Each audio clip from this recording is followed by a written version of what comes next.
I'm Maria Thea Harris, or Velo Sews on social media. Welcome back to Sew Organised Style podcast for Sew Over 50.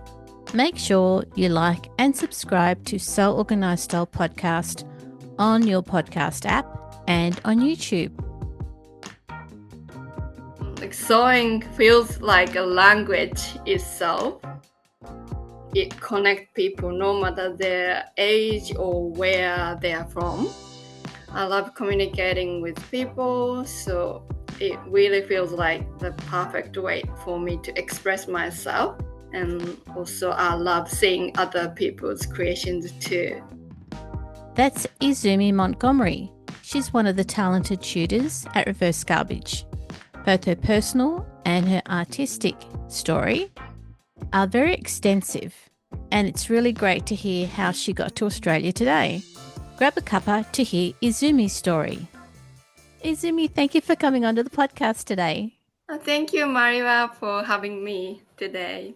Oh, my pleasure. I'm really pleased that I was able to find you through Reverse Garbage. That's Kirsten and Yaz, who's already been on the podcast. Yeah, I watched some of them already. Yep.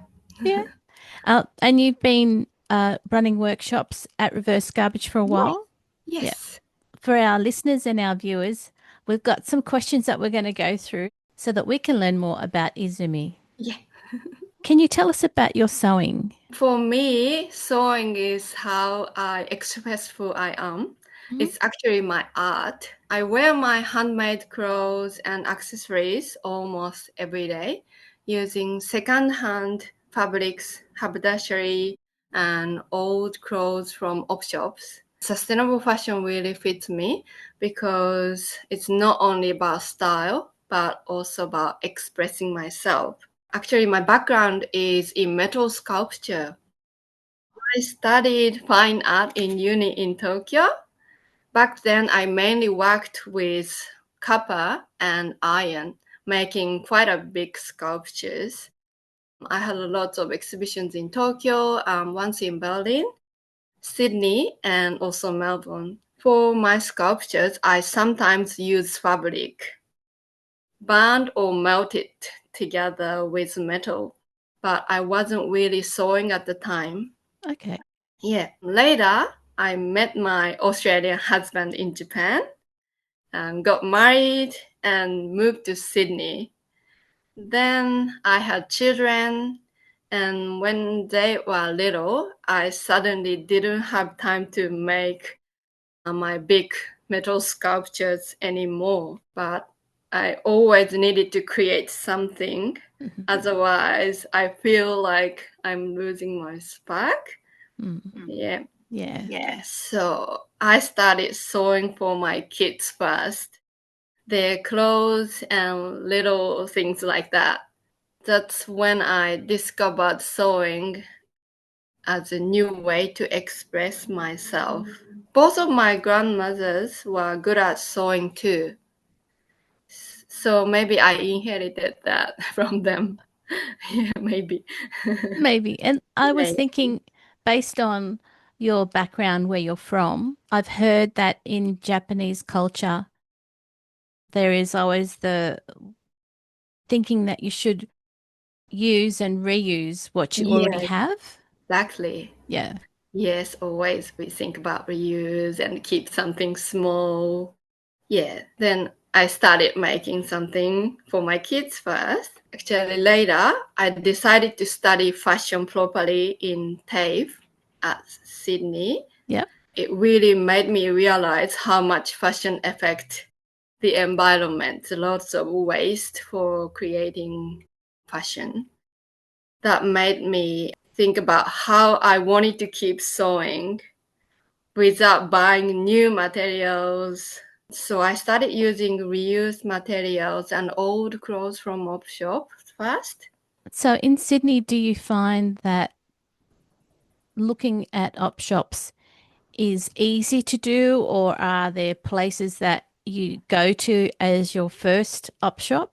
It's actually quite a lot of op shops in Sydney. So I usually go to some big ones like Tempe or Rockdale. Yeah, some big one to find some old jeans. or sometimes fabrics like materials. I found African nice print fabrics at Tempe before. Yeah, it was really good. So I always check those areas. Also, some second-hand haberdashery and fabric stores in Sydney as well. So I always check those. Then about 15 years ago, I used the Tsumami Zaiku technique in my sculptures. Tsumami Zaiku, probably you never heard that word. No, no. Yeah.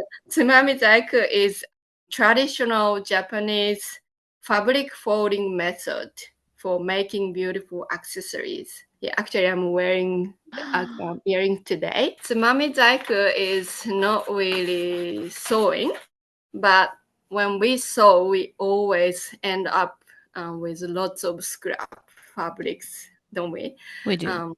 Yeah, we can use those scraps to make tsumami zaiku accessories.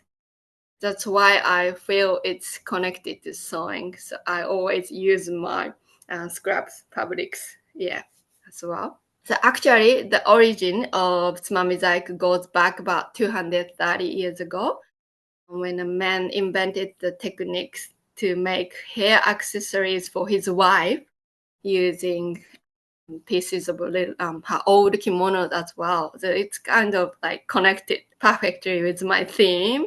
Yeah. Yeah, sustainability and reuse in fashion. And that's really romantic that he Yeah. used all those pieces for making things for his wife. Yes. Yeah. So that's about my sewing journey and history. Your sewing journey has taken on a few different shapes and you've used metal. Like when Yeah. you mentioned copper, that's amazing. And you've had exhibits all around the world.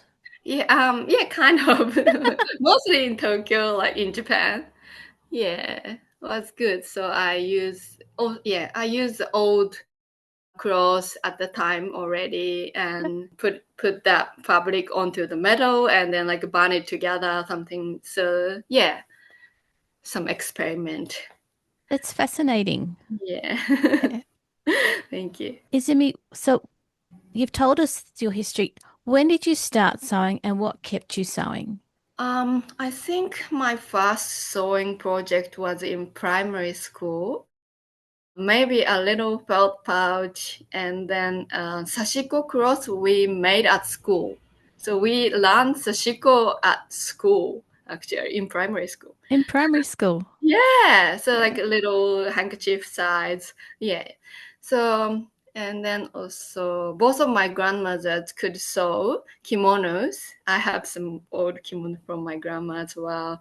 And one of them worked making clothes. When I was a child, one grandmother bought me a Janomi sewing machine, and I used to play with it, making small things all the time. I made my first blouse when I was about 15 years old, I think. It was pink, and my grandmother taught me how to make it.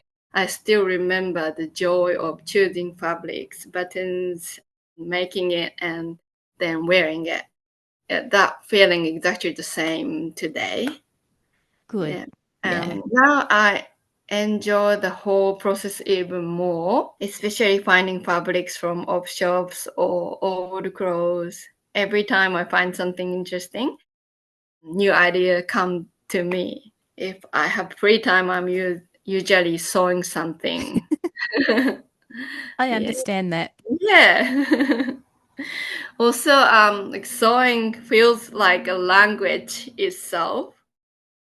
It connects people no matter their age or where they are from.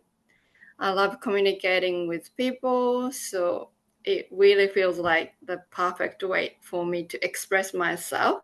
And also, I love seeing other people's creations too. It's your way of expressing yourself and connecting with people as Yeah. well. Yes. Yeah. Yeah, always some like start of the conversation. Your clothes, did you make it? Or yeah, your accessories so nice, and those kind of conversation we can start. Yeah, communicating each other, Yeah. and yeah, so I love those things as well. And then it's really hard to stop talking about sewing. Yeah, Yeah. Izumi, when did you start offering workshops at Reverse Garbage? About 1.5 years ago, Yep. I think. Yeah.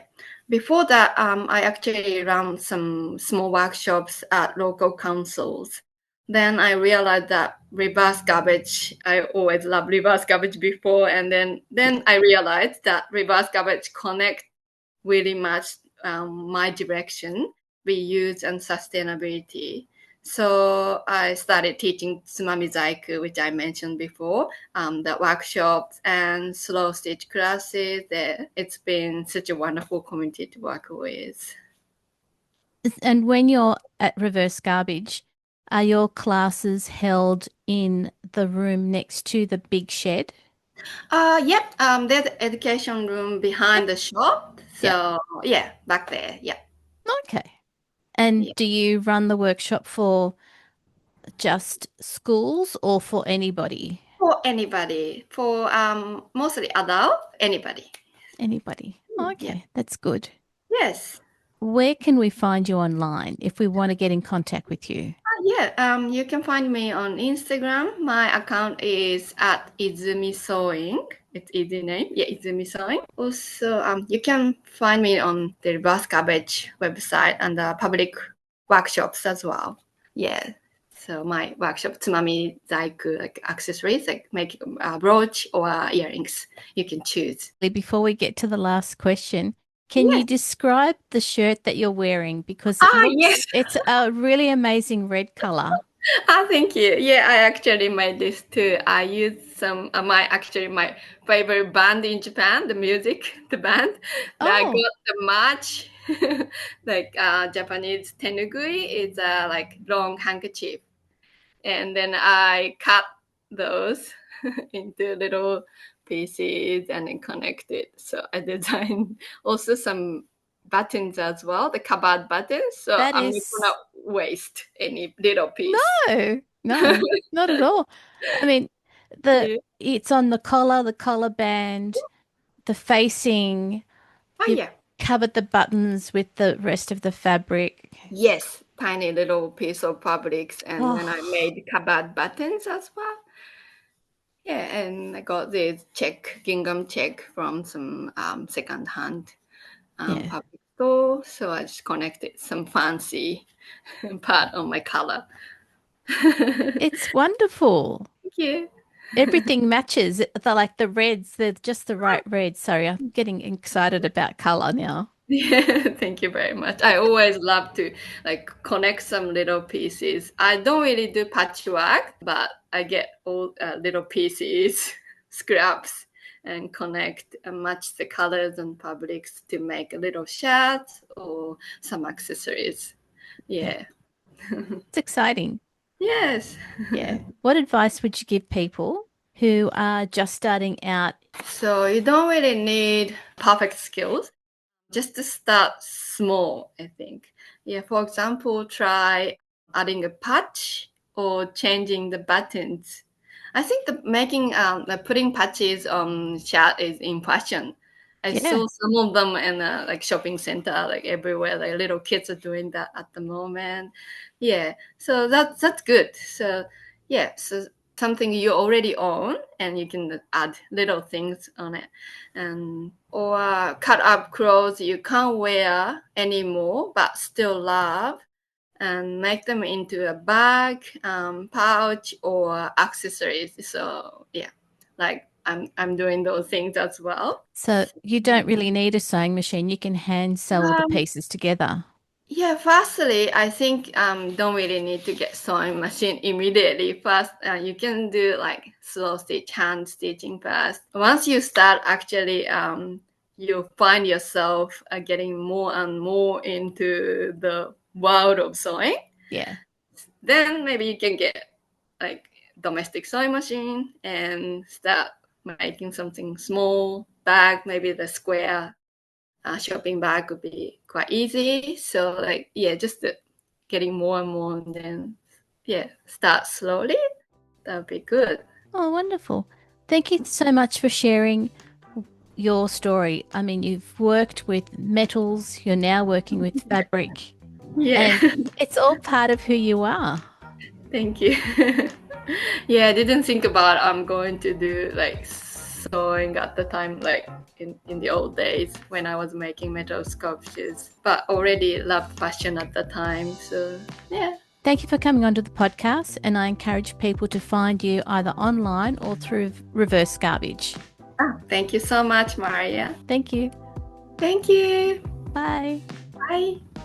This episode of Soul Organised Style Podcast for Sober 50 was both video and audio produced by me, Maria Thea Harris, in my sewing room with permission of Izumi Montgomery and Reverse Garbage.